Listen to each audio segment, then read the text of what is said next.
everybody, and welcome back to this week's episode of the Golf Rules Questions Podcast, the podcast where you get your regular dose of golf rules information, knowledge, and inspiration. And that's what we are here to do. We are here to inspire you all, golfers of the world, to keep playing golf. And when you are playing golf, follow the rules, because without rules, Blakey, there is chaos. Yes, and welcome back to you, Blakey. It's your podcast, so welcome back to your own podcast. Always feel funny welcoming you to your podcast, but as I say, I just sit here pressing the buttons. Another episode, another week, another set of rules, scenarios, and situations to unpack and uncover. But firstly, we have the rundown of this week's episode. So as per normal, we will cover last week's golf rules question of the week. We have some information related to Adam Scott playing out of the water. We want to unpack a little bit more around that Victor Hovland scenario. There are a couple of situations that have occurred in the WGC at hand as almost live. We're sort of reporting live on those rule scenarios, Blakey, you could say. And then just a bit of housekeeping, background bingos, Ivers. I think you've created another Ivor situation for yourself. And then this week's golf rules question of the week. So let's crack on, David. What do you say? Yeah, you're going to read the question for the golf rules question of the week 33. Absolutely. Great work on the little videos too, putting a little bit of comedic humor in there. And I enjoy posting those because I always get a few nice little chuckles and comments and people looking at the Zoom recording of us trying to be silly, just trying to have some fun. That's what I pointed out. I think what was the word? The word of the week. There's almost created a new segment. Word of the week. What was it? Trickerage. Every time I look at that little clip, I get a little chuckle to myself. Of course, I'm going to chuckle. Hope you did too. Trickerage is not actually a word, I don't believe. So last week's golf rules question of the week.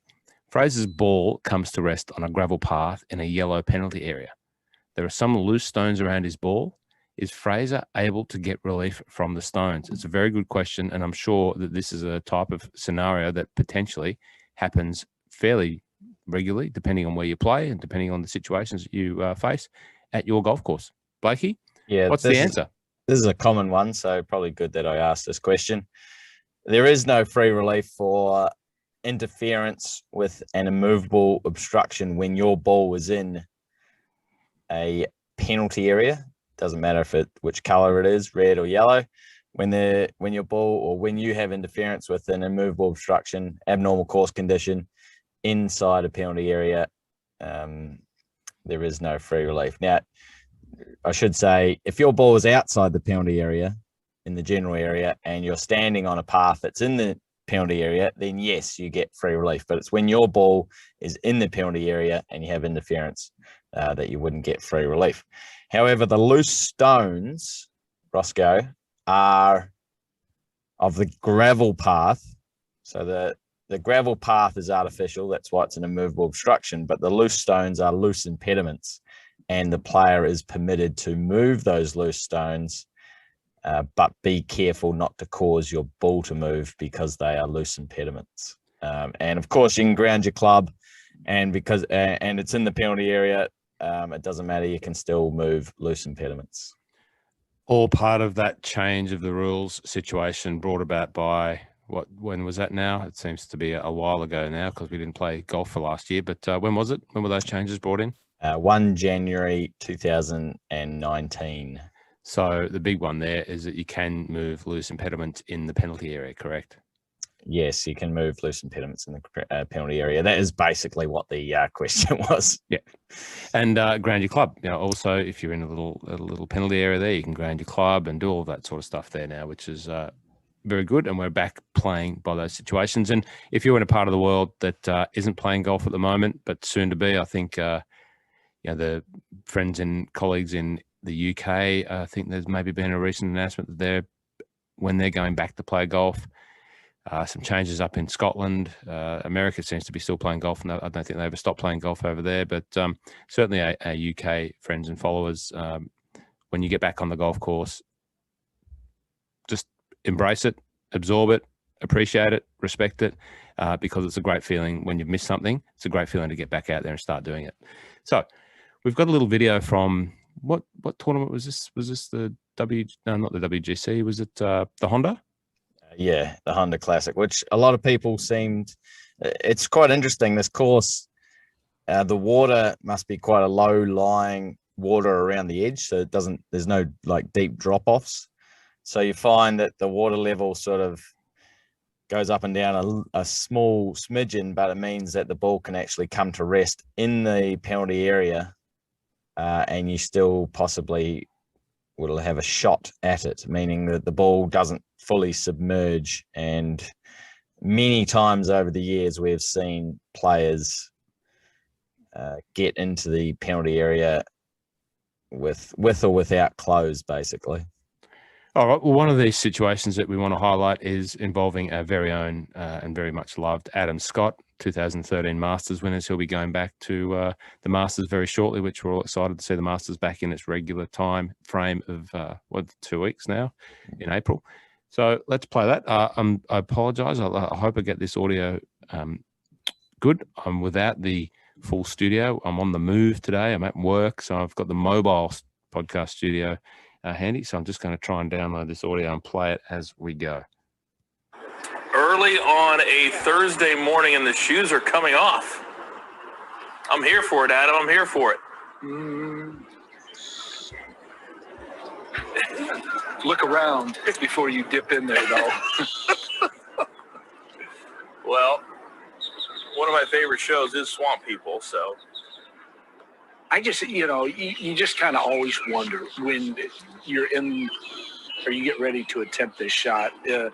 One, is the ball visible? Is it above the water? And, can I get it out? And so I don't have to go to either back across it.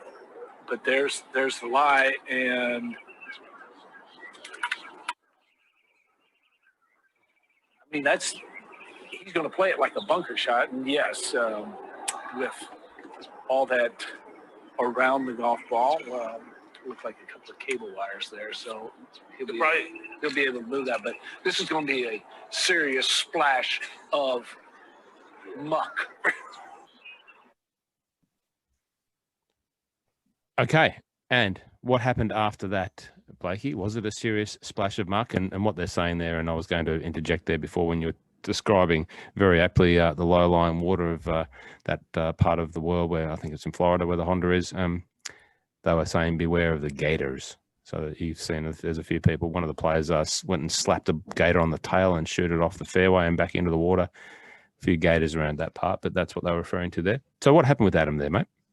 Yeah, so you can watch the whole clip over on my YouTube, of course. That was just part of the clip where they talk the most. Now, Adam saw that his ball was in this low-lying area and most of it was above water, so he thought he'd give it a go. Took the shoes and socks off, rolled up the pants, put on his wet weather jacket, which is probably the way that we like the golfers to go about this. Another golfer took the pants off, took the shoes and socks off, obviously took the pants off, and actually tied up his shirt into what can only be described as a bikini type model situation. So we weren't so enthused by that look, but both were trying to play it from the penalty area.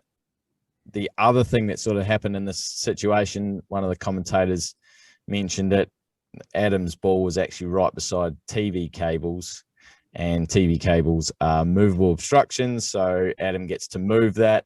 He did place a tee down in case the ball moved, but the ball didn't move, and so he was able to move those TV cables without moving his ball. It wouldn't have been a penalty if he caused his ball to move, since they were movable obstructions. There were loose impediment. I think there was a loose impediment around his ball, and he moved that. That's a different situation in that if he'd caused his ball to move in that one, he would have incurred a penalty and had to replace the ball. But anyway, didn't cause the ball to move. Played it from the penalty area. It was a bit of a splash. Didn't get too dirty. Got it on the green and actually hold about a 8-footer for par. Okay. So worth it. Fairly worth it, and a great outcome. I just want to get this out of the way here. It is, the footage is hard to see whether the ball actually crossed the penalty area or hit the bank and sort of rolled down without crossing. So it would have been interesting to see if he did take a drop, where his drop would have been. It would have been potentially, if it had crossed and it's red, it would have been on the steep bank within 2 club lengths. Or if it hadn't crossed, him pretty much would have had to go back to like a 9-iron distance where it last crossed. So yeah, definitely worth it to make the stroke from within the penalty area. The part that I was interested there is that the decorum of young Adam Scott, one of the best dressed players in the game over the history of the game, choosing to don the wet weather gear rather than to do as you described some other players, take the pants off, take the socks off, roll it up into a crop top type scenario.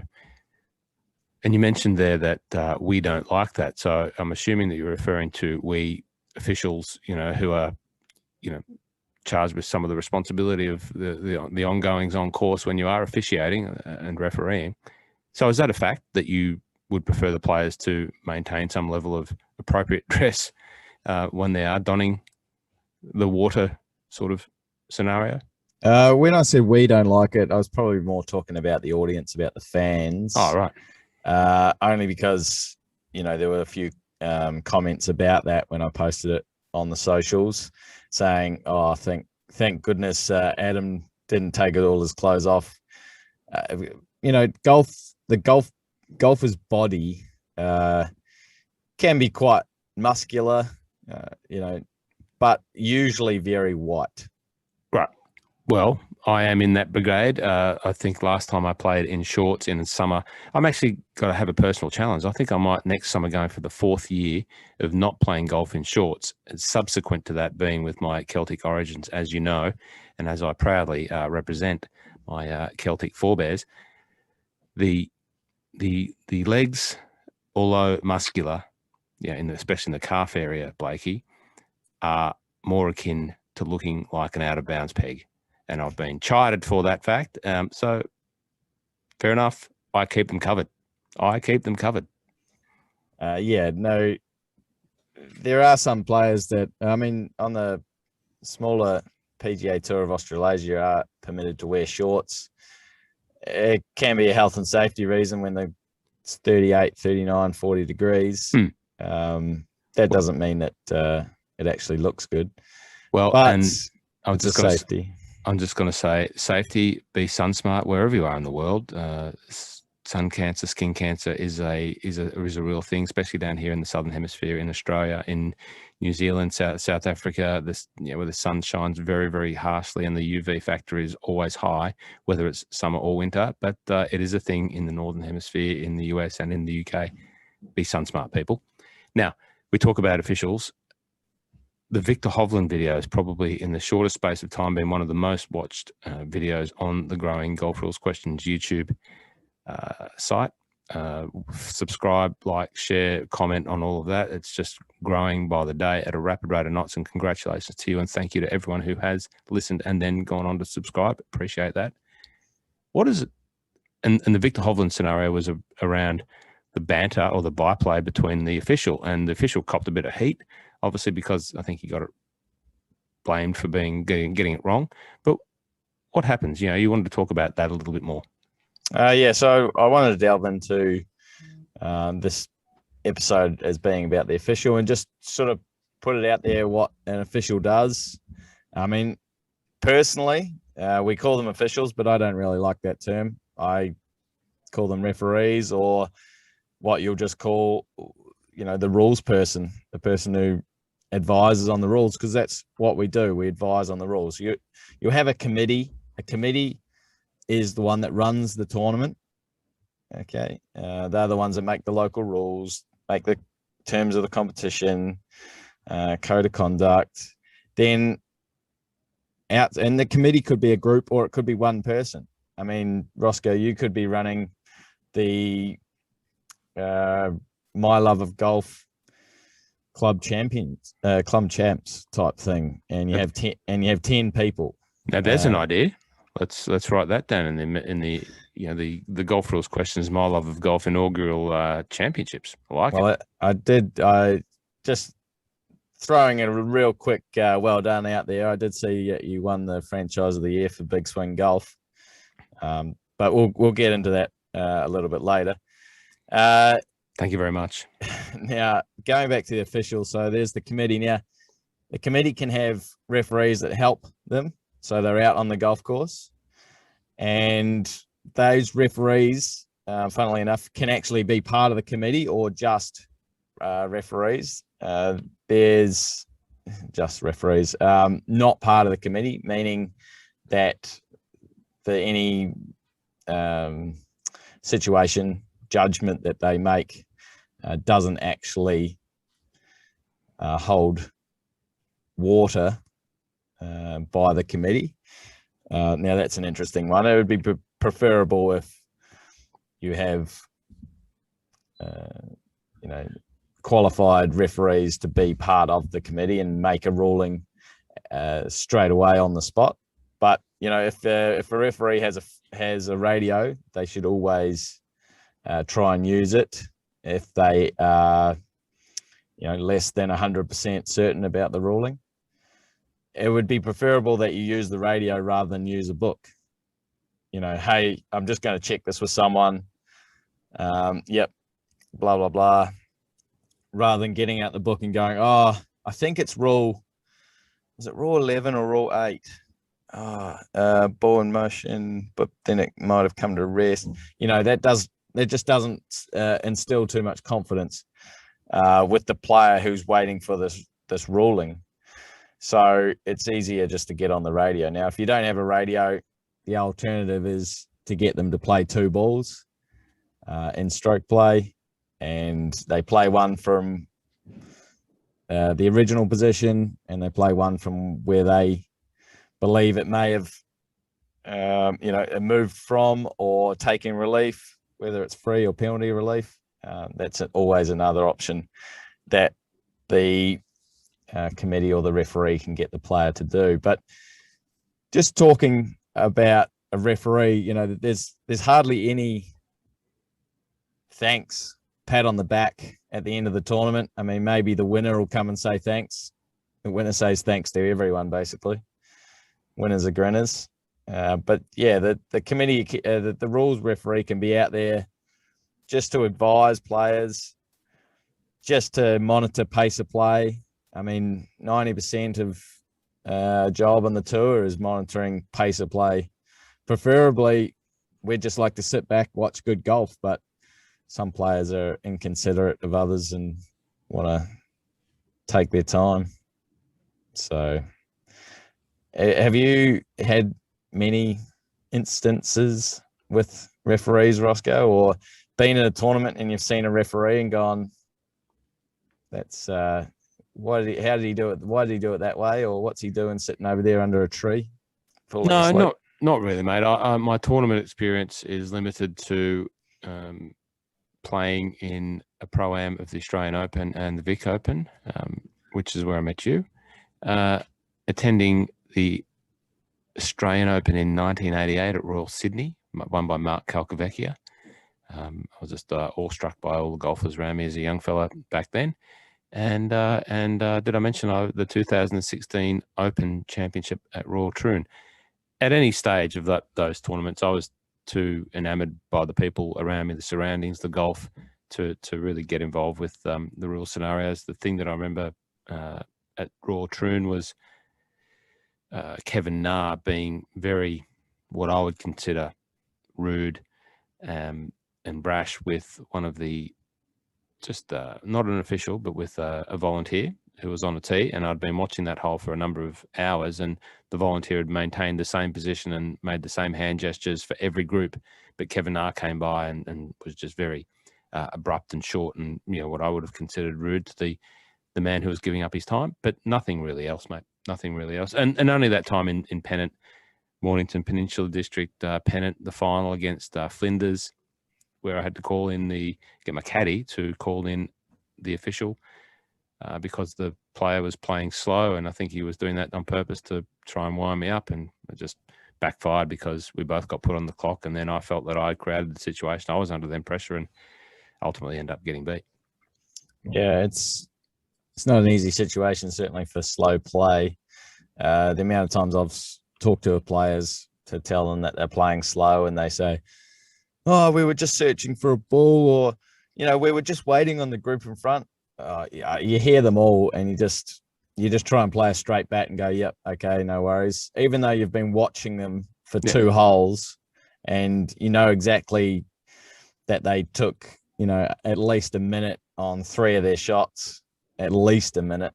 And you're just looking at them going, "Mate, I'm not here because you're playing fast." Yeah. Like, there's a reason that you're a hole out, and it's you. I'm speaking directly to you. Just take a hint and play faster. The only hint that all these players that do play slow, and in fairness and defence to Kevin Na, he would have been in that category a number of years ago, horrendously slow. The pace car, JB Holmes is another one who's horrendously slow, and made a name for himself even more so at the Open at Portrush a couple of years ago. Kevin Na has redeemed himself a little bit. I think he's acknowledged it, and he's tried to pick up the pace of play. But what I was going to say, the only inference that people need to take at the moment is young Matt Jones, who had a win at the Honda last week. There's so many videos circulating from watching his routine when he steps into the ball. It's just walk up, bang, shoot, go. Let's move on. Maybe there's something in that, and especially if you tune into the Mental Mastery Golf Podcast, Australia's great mental golf performance podcast, hosted by Jamie Glazier. Might have to listen to me a little bit more. You can learn about that sort of stuff, where the mind plays in that whole sort of scenario. But anyway, move on.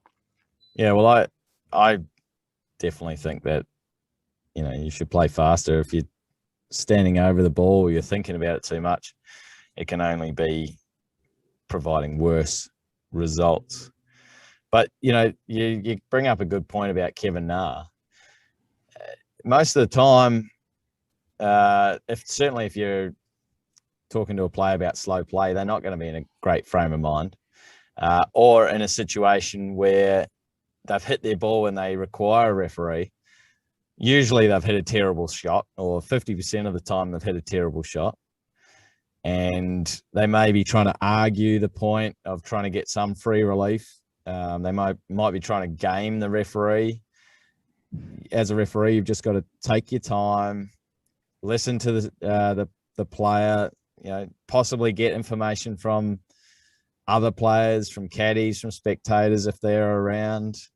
You really got to go off the facts. You can't just go specifically from what the player says or what one person says. You really got to find out as much information as you can to make the call. And so this is what happened with the Victor Hovland situation, is the player called the referee in, and nothing on Victor Hovland, because it really wasn't him that called the referee in. He was happy with the decision that he'd made, but then his marker or another player in the group, Patrick Cantlay, wasn't happy. And so the referee's coming in there thinking, well, why did they call me in? They must have called me in because they don't have at least 95% virtual certainty that this is where it crossed. That's what the referee is thinking, because why else would he come in? If the player's at 100% virtual certainty, then why would the referee need to be there? So he's coming in thinking, well, they don't have that. Okay, so we'll need to get some footage. We get some footage. Unfortunately, he got a bit of a bum stare by the person watching the TV and saying that it hadn't crossed when it was pretty clear that it had. It was 6 inches from the bunker. And so then he's saying, okay, that's in what's the word? Inconsequential. No, that's not very clear. And so he said, okay, Victor, you got to go back. Like your definite last point was there. That's just a possible, but it's not it's not able to be confirmed. So, and then Victor's like, well, no, we had the virtual certainty. We'd already dropped the ball. And the referee's like, well, no, yeah, why'd you call me in? Anyway, they got further evidence and it all worked out okay. But it wasn't really the referee but a lot of the comments were saying, oh, that referee's blind. It's just unfortunate for him, but you've got to take it on the chin as a referee that most of the time you're just going to be in a situation where you're not a hero. You're delivering bad news, and you've got to try and deal with it as best you can and just provide the player with the information that you have. Make a decision, crack on, and move on is what I would say. But any arbiter of decision making, mediator of decision making, has to deal exactly as you said. Deal with the facts, deal with the situation, adjudicate and officiate, and make a decision. The decision's final, and move on. I mean, it's really important that you know the rules as a referee. Yep, but that's not the most important thing. Actually, the most important thing is that player management, that you're able to have a conversation with the player in a clear, concise and friendly manner, but also be confident, because you'll see that there will be referees out there that will try and there will be players out there that will try and game you, and you need to understand which direction they're trying to get to. If you're called into a situation, usually the player is usually like 50%, they're trying to get free relief. So you already know that. Otherwise, they would just have talked to the marker and the marker would have said, yep, and they both agree and bang, done.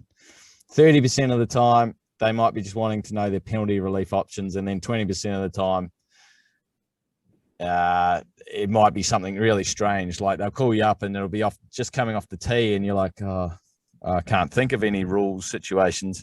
And they go, oh, there's no bananas in the tea. Or we're out of Gatorade or Powerade. Can you get some more? Or another one that we get is, oh, I was in the bunker on the last green and on the last hole, and it hadn't been raked properly. Can you find out who didn't rake it properly and find them? So then we have to go through the groups ahead and find out who was in the bunker and work out who was in the bunker and who didn't rake the bunker properly. And a lot of the time that can be because of a guest caddy, or we're going to places where raking bunkers isn't a profession, so people don't quite know how to do it properly. But that can be a very big concern for a player, that they've ended up in a and I'm not talking about being in a footprint. I'm talking about being in a deep furrow of a rake.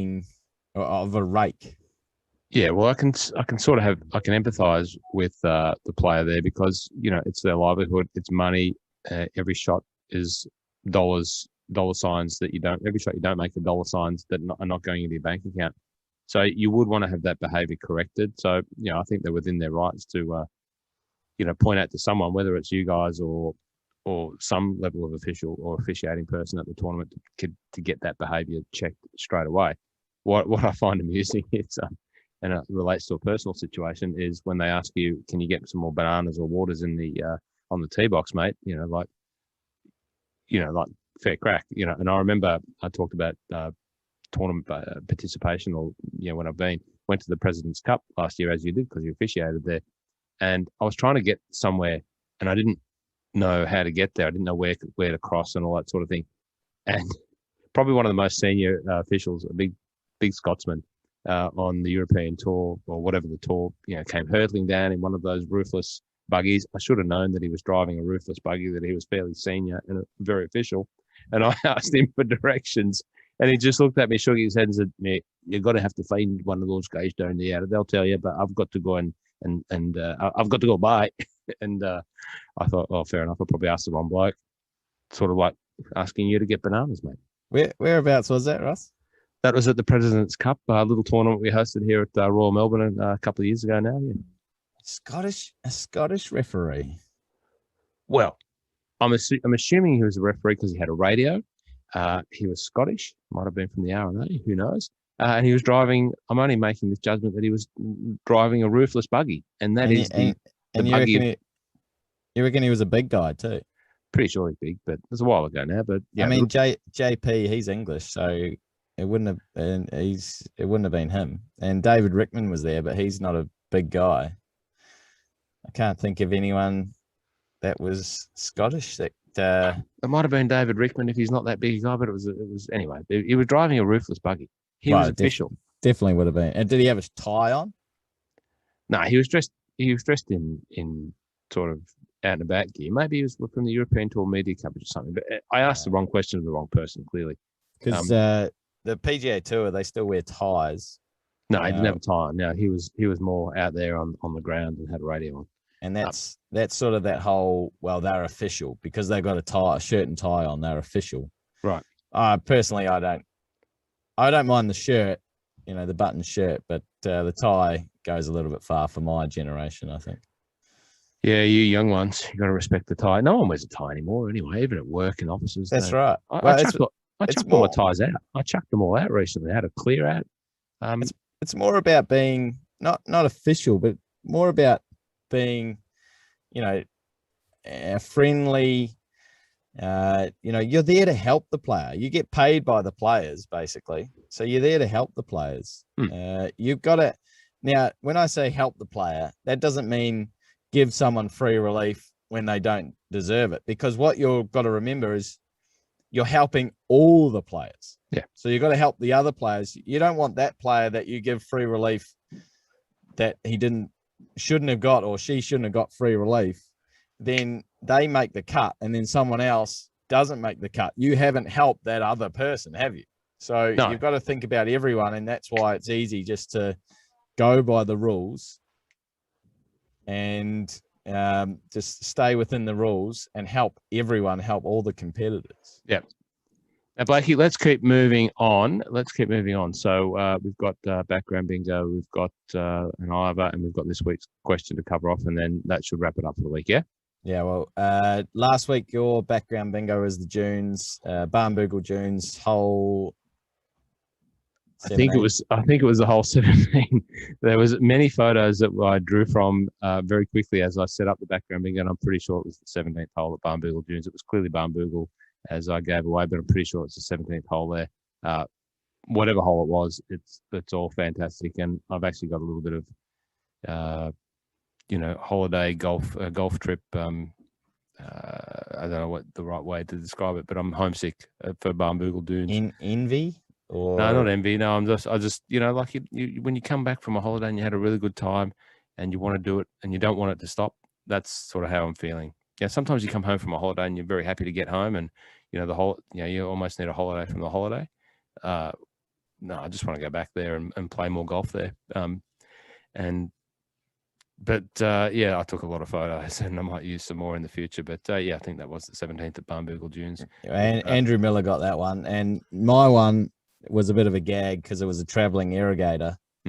But obviously the Ivor this week is that my internet cut out and I wasn't able to finish the show with you last week. So I was really appreciative that you threw me under the bus with that one, but you actually got the question, and I was really, really happy that you kept going and soldiered on. So thank you so much for that. Well, Blakey, the show always must go on. And when you dropped out there, you froze first, then dropped out, and then disappeared. There was only a decision, like you are when you are officiating. There was a decision that had to be made on the spot, and then there was one right decision to make, and that was to continue. And I hope I did the podcast justice in continuing, Blakey. But I may have had a little laugh at your background bingo and call it an irrigator, and wasn't quite sure what was going on there. But anyway, it was a gag. It was clearly an irrigator or a sprinkler, as we tend to refer to them. Definitely. See, this is that was an irrigator. That was okay, definitely not a sprinkler. It was a traveling irrigator. Anyway, traveling irrigator. That was the Ivor and the background bingo for last week. This week, Roscoe. Yeah.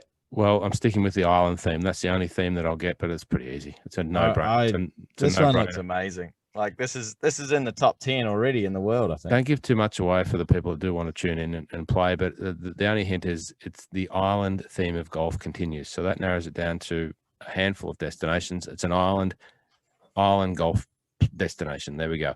The funny thing is you've gone southern hemisphere and I've got northern hemisphere. So this is pretty famous hole up in the north. Okay, looks good. So I reckon I'm not going to give too many hints. This should be pretty gettable, this one. Now, one thing that you did bring up recently was about product and equipment and just talking about that. And, we've had some discussions around if there is a spot in all the content that you produce for equipment. I've got an idea, Blakey. I've got an idea for a on-course. So my thoughts are if there is any equipment discussion related, that should always be revolved around or the rules of golf, or the focus should be the rules. And we're talking about that if we get the opportunity to do filming on course. But I do have an equipment related challenge for you. I'm not going to tell you what it is. I'm going to leave you in suspense, and it is a beauty. But we've got to do it on course, and there's a connection to the rules of golf. But I'll leave it as a surprise and a secret. There you go. I'm just going to leave you hanging on that. This week's big drop there. Yep. Your Ivor was connecting. No, you need a tech sponsor. Well, you just need. If someone's got a decent computer that they could bung you away, that'd be great. But we need to get that sorted. So this week's golf rules question of the week. Yeah, ready? Yes, the golf rules question of the week, 34. I'll read it. Charlotte is playing match play. She holds her putt and thinking that she has won the hole. Let me start that again because I like to get this right. This is my opportunity to practice this little voice over type scenario, which is a fantasy sort of thing. Charlotte is playing match play. She holds her putt and thinking that she has won the hole, lifts her opponent's ball that is on the green. Her opponent then tells her that the putt is for a half. What is the ruling? Oh, I love that one. I nearly did that myself. It happened. Yeah, okay. Good on you, Charlotte. On the weekend, Charlotte. Or last week, actually. So what's the ruling? Okay, well, there you go. Now, you remember my scenario, which I told you about, and I'll remind you of, where I picked up my ball out of the hole. I'd halved or won the hole and shook my opponent's hand, and he appropriately reminded me, he said, mate, that's just dormy. We've still got 2 holes to play. Oh, okay. Thanks. Well, lucky that he didn't say, oh, yeah, sweet, and then walk off because you could have got him. Exactly. You could have gamed him. Exactly right. Blakey, I must away. I have other jobs. I have a job to attend to on this fine Saturday morning. We'll get this out as soon as we can. And thanks for your time. Thanks for listening. Go over and check out YouTube, Instagram. If you want to hear Roscoe and Rocket, go and tune into the Mile of Golf. I've got a great interview coming up with one of the world's and Australia's great ground superintendent greenkeeping ambassadors based in the States. So I've got a great interview coming up there. Check out the Mental Mastery, but check out all the stuff that we're doing. It's all good fun.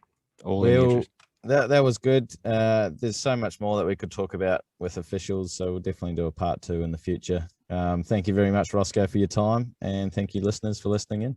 My pleasure. We'll see you next week on the Golf Rules Questions podcast. Yes.